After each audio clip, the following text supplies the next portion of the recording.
মাস ধরে নদীর পার ঘুমাইতেছে থাকতে নদীর পার ঘুমাইতেছে থাকতে চাইলে বৃষ্টি 4 দিন ধরে ঘুমাইতে পারি না, সব উড়ায় নিয়ে যায়। আসসালামু আলাইকুম।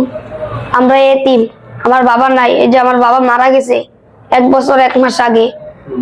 আমরা আমার বাবা মারা যাওয়ার আগে 4 বছর সৌদি আরব থেকে 3টা ঘর উঠাইছে, একটা পাকঘর, একটা দোতলা ঘর আর একটা চৌতলা ঘর।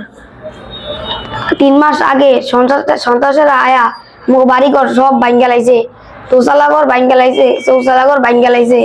আমরা 3 মাস যাবত নদীর পার থাকতে আছি, আমাকে কেউ সাহায্য করে না। ওই এলাকার মুরব্বীরা টাকা খায়া পক্ষে কথা কয়। ওরা আমাদের ভাই 3 মাস ধরে হামলা দিছে, বড় বড় রান্দাও লয়ে আয়া। আমরা না করছি, আমার মারে অনেক মারধর করছে, আমার মারে চুল ধরে টাইনা বাইর করছে ঘরের থেকে। আমরা বাইর করতে না করছি, আমগো আমার ভাই উড়ানো উইয়া কাঁদছে, তাও আমগো বাইর করে দিছে বাইর থেকে। মুতালেফে এই বাড়ি কিনছে, ওই এই কথা কয়। কিন্তু বুমিনীর খাট জমিন ডিসি স্যারে কইছে এটি কিনা বেচা হয় না। ডিসি স্যারে আমগো পক্ষে কথা কইছে, আরে আল্লাহ অনেকদিন বাঁচায় রাখ। ইউনু স্যারও আমগো পক্ষে কথা কইছে, এর অনেকদিন আল্লাহ বাঁচায় রাখ, দোয়া করি। সন্ত্রাসের নাম হইছে 1 নম্বরে মুতালেফ, 2 নম্বরে কাউসার মোল্লা, 3 নম্বরে সত্তর গাজী, 4 নম্বরে আনু গাজী। আমরা এতিম, আমার বাবা নাই। আমার বাবার নাম মালিক ফরমান, আমার বাবা মৃত। আমাদেরকে সন্ত্রাসের ঘর থেকে বের করে দিয়েছে, আমরা নদীর পার থাকতে আছি। আপনাদের কাছে একটাই অনুরোধ, আমাদের এই বাড়িতে ঢুকায় দেন। আমার বাবার শেষ ইচ্ছা আমার বাইরে কোরআনের হাফেজ বানাইতে কইছে, আর আমগো এই বাড়িতে থাকতে কইছে। আমার মার নামে মিথ্যা কথা বানায় বদনাম ছড়াইছে, কয় আমার মার নাকি আরেকটা বিয়া করছে, অন্য জায়গায় থাকতে আছে আমার মায়, কিন্তু ওরা মিথ্যা কথা কয়। আমাদের কাছে একটাই অনুরোধ, আমগো এই বাড়ি ঢুকায় দেন। এতে মেয়ের এত কষ্ট কি লিগা? আমার বাবা না দেখে এত কষ্ট হয় তিমে। আসসালামু আলাইকুম, আমার নাম মনিতারা, আমার হাজবেন্ড মৃত আলী আকবর মাল। আমার 1 ছেলে 1 মেয়ে, 2 জনই দেখতেছেন এতিম। আমার হাজবেন্ড মারা গেছে 1 বছর 1 মাস হয়েছে। তো আমার হাজবেন্ড মারা গেছে, আমি খুব কষ্ট করে জীবনযাপন করতে আসছি আমার 2 ছেলে মেয়ে নিয়ে। এই দুনিয়াতে আমার ছেলে মেয়ের কেউই নাই এই দুনিয়াতে। শ্বশুর শাশুড়ি ননদ বাসুর পুরা গোষ্ঠী, আর দাদা দাদি জেঠা জেঠি মানে যারা ফ্যামিলি আছে সব ইন্ডিয়া থাকে। 1 বছর 1 মাস ধরে কোনো খোঁজ খবর নাই না। আমার ছেলে মেয়ে মরছে না বাঁচছে, ঠিক আছে। মানে এই দুনিয়াতে এতিম 2 জনের, আমি মা ছাড়া দুনিয়াতে কেউই নেই। আমার হাজবেন্ড অনেক কষ্ট করে, আমার হাজবেন্ড 2টা কিডনি ড্যামেজ হয়ে মারা গেছে 2টা বছর বইয়া। কিন্তু এই 2টা বাচ্চা নিয়ে আমি খুব কষ্ট করে জীবনযাপন করতে আছি। আমার হাজবেন্ড গরু উঠাইছিল, ঠিক আছে, 4 বছর সৌদি আরব থাইকা গরু উঠাইছিল, চৌচালা ঘর, দুচালা ঘর, পাকঘর। তো খুব সুন্দর করে জীবনযাপন করছিলাম। যে খাত জমিন বমিনীর 15 বছর থাকছি ওই বাড়িতে। তো আমার হাজবেন্ড মারা যাওয়ার পরে কিছু প্রভাবশালী লোক আইসা, সন্ত্রাস আইসা, শ্বশুর শাশুড়িও বোম্বাই চলে গেছে, 1 বছর হয়েছে। প্রভাবশালী লোক আয়া, সন্ত্রাসেরা বড় বড় রান্দা লয়ে আয়া আমাদের ঘর থেকে বাইর করে দিছে। আমার ঘরে যা ছিল লুটপাট করে নিয়ে গেছে, টাচ ফোন, ফ্রিজ, অনেক কিছু নিয়ে গেছে ঘর থেকে, যা ছিল ঘরে, মানে কিছু বাইর করতে দেয়নি আমারে। আর আমারে টাইনা হেসরা মহিলারা সবাই মানে টাইনা হেসরা ঘর থেকে বাইর করছে। আর আমার খাট আর মানে সুকেস মানে যা ছিল সব নদীর পারে রাইখে থুয়ে গেছে। আমি এখন 2টা বাচ্চা নিয়ে খুব কষ্টে জীবনযাপন করতেছি নদীর পাড়ে একটা তাম্বুরা টাঙ্গে। যারা এই কাজ করছে মোতালেফে 2 লাখ টাকা দিয়ে কাউসার মোল্লারে ভাড়া করে আনছে। মোতালেফে কাউসার মোল্লারে আনছে। কাউসার মোল্লা ছিল আনু গাজী, সত্তর গাজী, তারা মালত অনেক মানুষই ছিল, ঠিক আছে, 30 জন মানুষ। কিন্তু ওরা এই কাজ যে করছে, ঠিক আছে, আমি অনেক জায়গায় গেছি কিন্তু কোনো জায়গায় বিচার পাইনি। অনেক জায়গায় থানা পুলিশ মামলা। আমি ঘরে থাকা অবস্থায় কাউসার মোল্লায় আমার সত্তর গাজী সবাই মিলে হুমকি দিছে।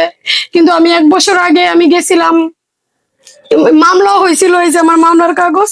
তো আমার মামলা থেকে কোর্টের থেকে রায় দিছে, ওকে বলছে যে তোমরা যদি ওরে জোর করে ঘর থেকে বার করো তাহলে তোমাকে কোনটি হইব, এই যে জরিমানা হইব, আবার জেলও হইব, ঠিক আছে। তো আমারে দিয়া প্রভাবশালী মুরব্বীরা, যে আমজাদ মোল্লায়, পরে আমজাদ মোল্লার ওই যে নীলু মুন্সি, যে কুমুন্সি, ওরা সবাই মিললে আমারে বলছে যে তোমার বাড়ির থেকে তোমার কেউ বাড়ি করতে পারবো না, মামলাটা বন্ধ করে লাও। তো আমি মামলাটা 23 তারিখে, 18 তারিখে মামলাটা বন্ধ করছি। ওরা 23 তারিখে এই কাজটা করছে। আমি জানি না যে মুরব্বীরা এরকম ষড়যন্ত্র করবো। তো আমার সাথে যারা আমি মামলা যে করছি, এবার মামলা যে ইয়া করছি, বন্ধ করছি, এই জায়গায় অনেক মুরব্বীরা হাত আছে। আমার সাথে যে তারা ফোনে কথা বলছে, সব রেকর্ডিংও আছে। এই জায়গায় আমার কোনো দোষ ছিল না। আমি যেই পর্যন্ত গেছি, যেই মুরব্বীকে কাছে গেছি, জাগো কাছে গেছি, হাত পা ধরছি আমার বাড়িতে থাকার জন্য।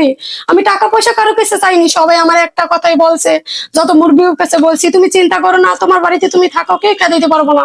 কিন্তু আমি ভাবিনি যে আমারে দিয়া ষড়যন্ত্র হবে, ঠিক আছে। কিন্তু তারপর আমার মামলাটা বন্ধ হয়ে গেছে, মুরব্বীরা আমারে দিয়া মামলা বন্ধ করছে। 18 তারিখে বন্ধ করছে, 23 তারিখে আমার এরকম করছে, ঠিক আছে। আমি 2টা বাচ্চা নিয়ে তাম্বুরা টাঙ্গায় যাবে থাকতে আছি নদীর পাড়ে। এই পর্যন্ত কেউ কোনো সাহায্য করে নয়। এক বেলা খাই, 2 বেলা খাই না, মানুষের বাসায় কাজ করতে আসি। এই যে দেখুন, আমার মেয়েটা ঠান্ডা জ্বর, গলা রক্ত পড়ে, তাও আমি কার থেকে হাত পাতি না। আমার ছেলেটাই যে হাত ভেঙে লাইছে, তার জন্যই হয়েছে, মোতালেবের জন্য। আমি একটাই আপনাদের কাছে অনুরোধ জানাইতে আসি, আমার টাকাও নাই, আমার মুরব্বিও নাই। আমার ছেলে ওদেরকে বলতেছে, মা আমার একটা কিডনি বিক্রি করে মুরব্বিকে টাকা দিব, তাহলে মুরব্বীরা আমাকে বাড়িতে আমাকে ঢুকে দিব। আমার এতটুকু বাচ্চা বলতে আছে। আমি একটাই আপনাকে কাছে আবেদন জানাইতে আসছি যে এই যে আমার আবার হুমকি দিতে আছে কাউসার মোল্লা, সত্তর গাজী, যে আমার বাচ্চাকে নাকি ক্ষতি করবো। এই কারণে আমি থানায়ও গেছিলাম যে একটা জিটি করতে। থানার পুলিশেরা ঈদের আগের দিন মোতালেবে আমারে মারছে, আমার ছেলেরে মারছে, আমার মেয়েরে মারছে, এই যে দাগ।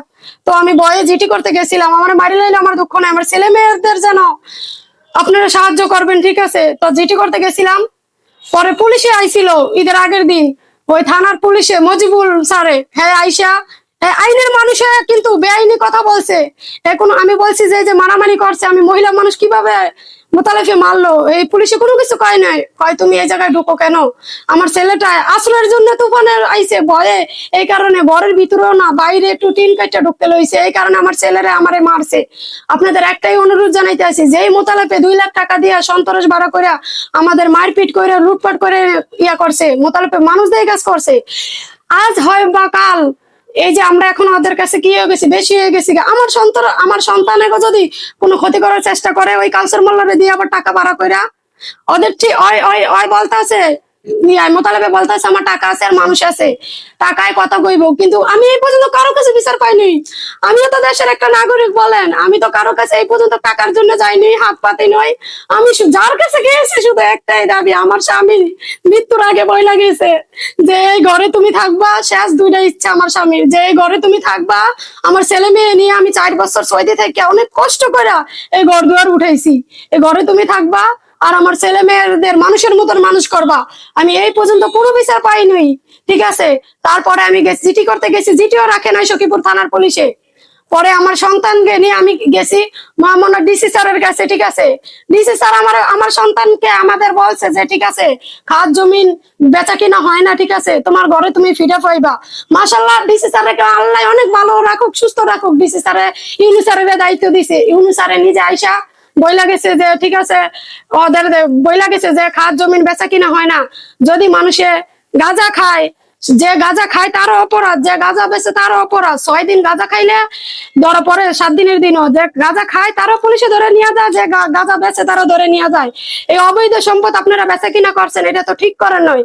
এই মেয়েটা যেহেতু কইতাছে যে খাত জমিন আরো মানুষে তো থাকে, কিন্তু কইছে আরো মানুষে তো অভিযোগ দেয় না, আরো কোনো মাইয়ারে তো এরকম মারে নয়, আরো কোনো এতিম সন্তানেদের তো এরকম কষ্ট করে না। আমি বিধবা, আমার 2টা সন্তান এতিম, এই কারণে ওদের এই দুনিয়াতে কেউই নাই, এই কারণে সন্তানেরা এই কাজ করছে। কোনো মানসিকতা এই কাজ করে না। আমার একটাই দাবি, সবার কাছে যাইতে বলতে আসি, ইনশাল্লাহ অপু সাহেব, কিরণ সাহেব, এরা পাশ করছে, দোয়া করি, রোজা রাখছি, নামাজ পড়ছি, দাদা সবাই আমার পক্ষে আছে, ইনশাল্লাহ এতিমের পক্ষে আছে। বলছে যে আমার ঘরে আমার ফিরিয়ে দিবে। আমি এই পর্যন্ত কারো কাছে টাকার জন্য চাই না, টাকা পয়সা কোনো কিছু চাই না। আপনারা সবাই দোয়া করবেন আমি যে ঘরে ঢুকতে পারি, আমার স্বামীর শেষ ইচ্ছা পূর্ণ করতে পারি। আর আপনারা সবাই বড় মানুষই দোয়া করবেন আমার ছেলে মেয়েকে মানুষের মতন মানুষ করতে যেন পারি। আর আপনাদের কাছে একটাই অনুরোধ, আমার নামে ওরা মিথ্যা, ওই 70 গাজী, আমার অশিপশিরে সবাই রে, ওরা যারা গাজী গো সমাজে থাকে অশিপশি, সবাই রে শিখিয়ে দেয় আমার সন্তানকে বাদ দিতে না বলে। আর আমার নামে মিথ্যা বানোয়াট কিছু বানাইতে আছে যে আমার নাকি এই দেশ থেকে বাইর করে দিব, মিথ্যা অপবাদ দিয়া। কিন্তু আমি শুধু বাঁচতেছি কেন জানেন? আমার 2টা সন্তানের জন্য। ওরা কইতাছে কি আমার নামে বদনাম ছুটায় আমার নাকি এলাকা থেকে বাইর করবো। ও টাকা আছে আর শক্তি আছে আর আমার কেউই নাই। আপনাদের কাছে একই অনুরোধ, আমি মানুষের বাসাত কাজ করে ছেলে মেয়েরে নিয়ে খাওয়াইতে আসি, থাকতে আসি, কাজ জমি না কেন কেন এই কাজ করবে মোতালেফে বলেন? কেন সন্ত্রাস দিয়ে ওই বাড়িতে ঢুকাইবো? আজকে 3 মাস ধরে নদীর পার ঘুমাইতে আসে, থাকতে আসছে, নদীর পার ঘুমাইতে আছে, থাকতে চাইলে বৃষ্টি 4 দিন ধরে ঘুমাইতে পারি না, সব উড়ায় নিয়ে যায় ওই মোতালেফ। আমি যদি প্রথম মামলা করি ওই মামলা করে, এখন আমি মানব অধিকার করছি, ওও নাকি এগুলো করবে, ওরা আমার নামে মামলা করতেছে। আমার কোনো দুঃখ নাই, আমি যদি ময়রাও যাই মনে করবেন মোতালেফে ষড়যন্ত্র কইরা আমার নামে মান সম্মান বাহান চেষ্টা করে, আমার ফ্যামিলির পর্যন্ত ভয় দেখায়, হুমকি দেয়, কেউই আমার সাথে নাই, আমার মা বাবা ভাই বোন কেউই নেই, শুধু 2টা এতিম বাচ্চা নিয়ে থাকতে আছি।